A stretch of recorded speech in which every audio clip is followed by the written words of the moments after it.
So I suffer from a mental illness. I have anorexia.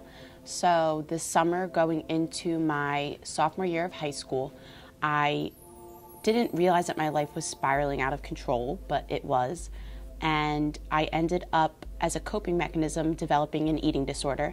So I restricted, this was all subconsciously, I restricted my calorie intake to about 400 to 500 calories a day and worked out for 3 hours a day, and ended up becoming a sick, emaciated silhouette of myself, devoid of my personality, my bubbliness, my silliness, my sense of humor was gone. I've tried to use all the energy and experience and wisdom that I've gained through my disorder to try to turn my pain into purpose, so that's why I started a mental health campaign, to try to heal myself and heal others.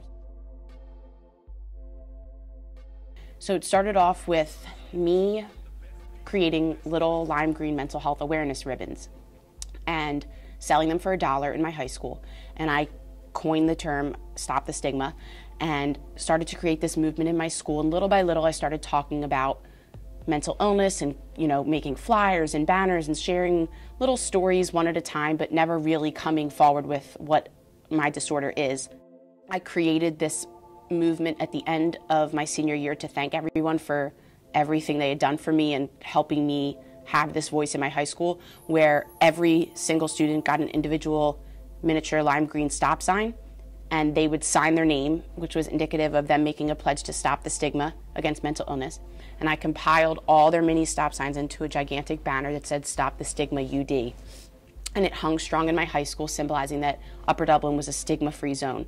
So I believe that the first step in disarming the stigma is everyone believing that they're good enough and worthy of talking about it, getting help, and having their voice heard.